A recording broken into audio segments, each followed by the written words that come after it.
Hai Sobat Film, selamat datang di channel Nonton Film.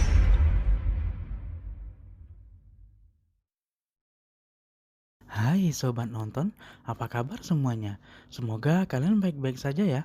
Di tengah pandemi gini, kita harus jaga kesehatan ya sob, kurangi keluar rumah, dan perbanyak nonton channel ini. Kali ini, kita kembali akan membahas alur cerita sebuah film yang tentunya sangat menarik ya. Namun sebelum itu, ada baiknya kalian subscribe dulu channel ini, karena akan banyak alur cerita film menarik lainnya yang akan kita bahas. Jangan lupa pula untuk like, comment, dan share. Oke, langsung saja ya sob. Dunia gaib atau supranatural adalah alam yang tidak bisa kita lihat, sesuatu yang ada namun seperti tiada. Jangan sesekali kita bermain dengan dunia gaib ini ya sob, karena besar risiko yang akan kita dapatkan. Di film yang akan kita bahas ini, dua orang dokter melakukan eksperimen gila, yaitu dengan mencoba menemukan cara bagaimana mengendalikan hantu atau setan. Mereka adalah Dr. Glah, seorang dokter bedah yang merupakan lulusan terbaik sebuah fakultas kedokteran, namun memiliki pemikiran gila tentang hantu. Dan selanjutnya, Dr. Wee, seorang dokter yang mendedikasikan hidupnya untuk ibunya. Bahkan, ia mempelajari kedokteran hanya ingin menyembuhkan penyakit ibunya. Lalu, apakah yang membuatnya tertarik dengan hantu? Mari kita lanjutkan cerita ini. Di awal film, kedua dokter ini diperkenalkan sebagai dua orang penemu. Namun ternyata Dr. Wee sedang bermimpi dan saat ia bangun, ia dikagetkan dengan prank Dr. Glah yang menaruh patung seperti hantu. Dari seorang suster rumah sakit itu, mereka mendapatkan info bahwa di IGD ada pasien luka bakar yang akhirnya meninggal di ruangan itu. Di ruangan rawat ibunya, Dr. Wee sedang berbicara sendiri dengan ibunya, yang mana ibunya sudah lama tidak sadarkan diri. Ia begitu sayang pada ibunya, hingga di ruangan itu bahkan sudah dijadikan rumah oleh Dr. Wee.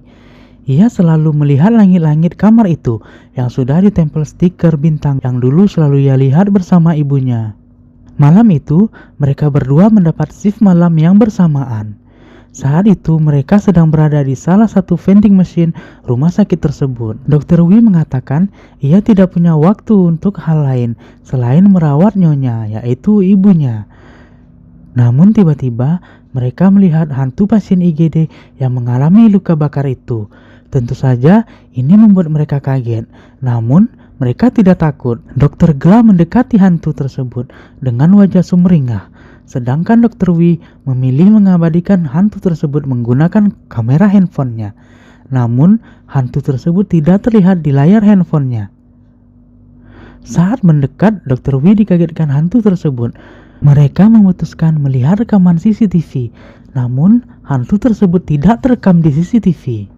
Keesokannya, Dr. Glah membawa Dr. Wee ke sebuah bangunan rumah sakit yang tidak digunakan lagi. Di salah satu ruangan, Dr. Glah menceritakan mengenai penelitiannya tentang dunia supranatural. Dr. Glah menceritakan awal ia tertarik dengan dunia supranatural ini, di mana ia didatangi arwah ayahnya yang baru saja meninggal. Di mana saat ia kecil, seseorang melempar bola ke arahnya. Saat ia menendang bola tersebut, bola itu kembali lagi ke arahnya. Dan tiba-tiba muncullah sosok ayah yang sudah meninggal. Setelah kejadian malam itu di rumah sakit, semakin memantapkan keyakinan Dr. Glah tentang hantu. Dan ia ingin membuktikan kepada orang-orang bahwa hantu itu ada secara sains. Dr. Wee mendukung hal tersebut dan ikut menjalankan penelitian tersebut. Mereka selalu merekam tentang penelitiannya. Dan penelitian itu diberi nama misi cahaya utama. Dr. Glah yakin penelitian mereka akan diterbitkan majalah The Experiment, salah satu majalah terkenal di dunia tentang penelitian. Ternyata Dr. Glah telah secara dalam melakukan penelitian ini, mulai dari mewawancara narasumber, melakukan berbagai ritual untuk melihat hantu, hingga mendatangi tempat-tempat berhantu yang terkenal di dunia. Dan seluruh gedung rumah sakit itu pun tak luput dari percobaannya. Mereka merumuskan kegiatan penelitian ini. Yang pertama adalah mencari hantu sebagai peserta penelitian mereka. Mereka kembali ke vending machine tempat mereka melihat hantu, namun tidak menemukan apa-apa, hingga Dr. Glah sadar bahwa hantu tidak hanya penampakan, namun juga poltergeist atau pergerakan benda-benda. Dr. Gla mengatakan seminggu yang lalu ia memeriksa rekaman CCTV rumah sakit itu dan menemukan sebuah kursi roda berjalan sendiri, lift terbuka dan tertutup sendiri, dan berbagai benda-benda yang bergerak sendiri. Dari situ, mereka melakukan penelusuran di rumah sakit tersebut menggunakan sebuah alat termal untuk mendeteksi hantu. Awalnya, mereka tidak menemukan apa-apa hingga mereka bertemu dengan sebuah kursi roda di sebuah lorong. Kursi roda tersebut bergerak ke arah mereka dan disusul kursi roda lainnya. Dan di alat termal terdeteksi sesuatu yang memiliki suhu yang dingin. Dan tiba-tiba seluruh barang berjatuhan. Namun bagi Dr. Gla, bukti ini belum kuat. Karena penelusuran ini membuat Dr. Gla kurang beristirahat. Esoknya saat melakukan pembedahan, Dr. Gla melakukan sebuah kesalahan di mana pasiennya mengalami pendarahan. Tentu saja ini membuat atasannya marah karena hal tersebut bisa membunuh pasien. Wi mengirim pesan ke Gla. Ia mengatakan mempunyai sebuah ide. Wi mengatakan hantu diklasifikasikan menjadi hantu yang dikenal dan tidak dikenal. Hantu yang dikenal menampakkan diri karena mereka rindu dengan kita yang masih hidup. Dr. Gla mengatakan ia sedang mendekati seorang pasien kanker stadium akhir untuk penelitian mereka agar jika pasien itu meninggal, ia akan mendatangi Gla. Saat sedang berdiskusi, Wi mendapat telepon dari rumah sakit bahwa ibunya tidak bernapas karena terdapat lendir yang menutup jalur napasnya. Wi merasa sedih karena ia sebagai dokter mengetahui kondisi ibunya namun tidak bisa mengobatinya. Dengan sangat terpaksa, ia pun harus merelakan ibunya dan melepas alat bantu yang berada di tubuh ibunya. Dan tak lama sang ibu pun meninggal. Esok malamnya, Wi masih bersedih dan Gla menemani Wi di kamar rawat ibunya. Wi yang tertidur di tempat tidur ibunya terbangun karena angin yang berhembus dari luar ruangan itu. Kemudian muncullah sesosok ibu Wi yang juga dilihat Gla. Arwah ibu Wi seperti mengatakan sesuatu, namun tidak dimengerti Wi. Wi mengejar ibunya, namun sosok itu hilang bersama angin malam. Wi dan Gla mengemasi barang-barang di kamar rawat itu untuk dibawa kembali ke rumah. Di rumah, Wi teringat kembali memori tentang ia dan ibunya. Di rumah itu, Wi memasang kembali bintang-bintang yang tadinya ada di kamar rawat ibunya, namun bintang-bintang itu jatuh dengan sendirinya. Wi mendatangi Gla ke ruang penelitian mereka dan mengatakan ia ingin bunuh diri untuk membuktikan penelitian mereka. Namun tentu saja Gla marah dan menolak ide Wi. Mereka berdua pun berdebat. Gla marah karena tidak mungkin ia membiarkan sahabatnya bunuh diri. Kemudian Gla mengatakan bahwa ia yang akan bunuh diri peserta penelitian tersebut. Karena mereka berdua sama-sama ingin menjadi peserta, akhirnya mereka melakukan lempar koin. Dan terpilihlah Wi yang akan melakukan bunuh diri. Gla yang sedang bersama kekasihnya terlihat sedih karena esok sahabatnya akan melakukan bunuh diri. Esoknya, Wi akan melakukan bunuh diri dengan menembakkan pistol ke dalam mulutnya. Namun, saat hendak melakukan hal tersebut, Wi teringat ibunya dan mengurungkan niat tersebut. Namun, Gla yang melihat hal itu langsung mengambil pistol tersebut dan menembakkannya di dalam mulutnya. Kemudian, Wi berada di sebuah acara di mana mereka memperlihatkan penemuan mereka. Wi mempersilahkan Gla untuk menampakkan diri.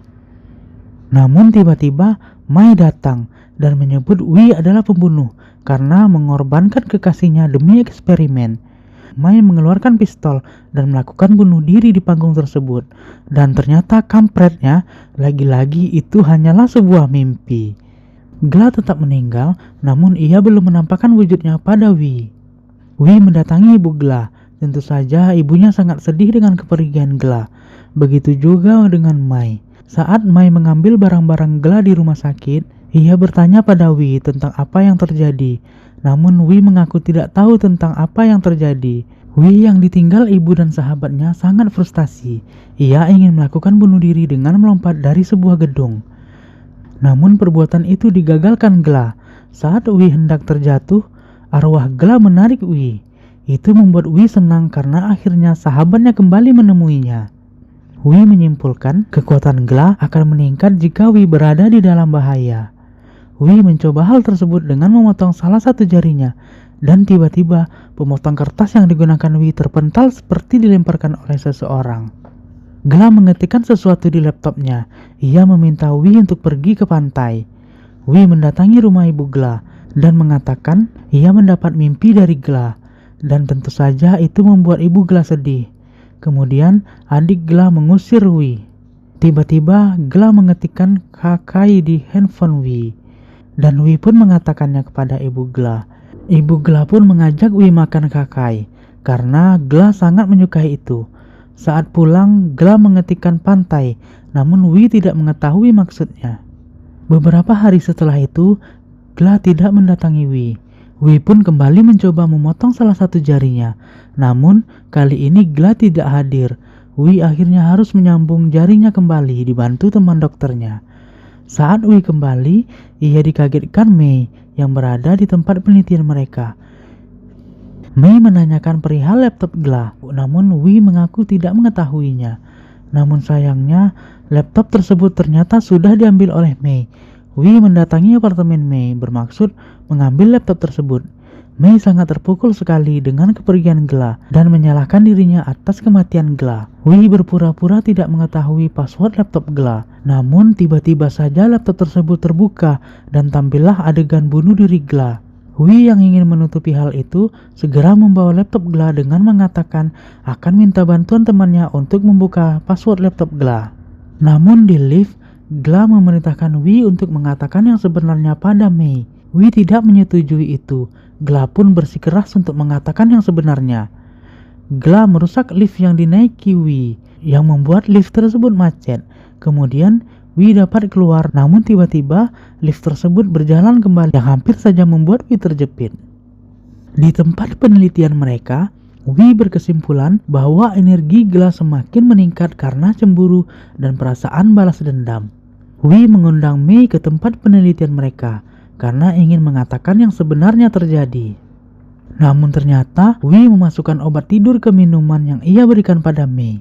Wi membuka baju Mei untuk memancing energi Gla agar meningkat. Hal itu pun berhasil, tetapi itu malah membuat Gla marah.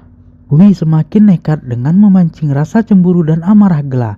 Ia mencumbui Mei yang sedang tertidur. Itu semakin membuat Gla marah. Gla menyerang Wi secara fisik. Wi tiba-tiba terpental dan sosok Gla menampakkan diri, namun tak lama kembali hilang. Kemudian barang-barang yang ada di ruangan itu terlempar dan hampir mengenai tubuh Wi. Tak hanya sampai di situ, Gla terus menyerang Wi, melemparkan tubuhnya ke berbagai sudut ruangan itu. Bukannya kesakitan, Wi merasa semakin bersemangat. Ia didorong Gla dan terjatuh ke dasar bangunan tersebut. Kemudian Gla menarik Wi hingga ia berada di kamar mayat, di mana mayat Gla berada. Tiba-tiba Gla merasuki jasadnya yang berada di ruangan itu.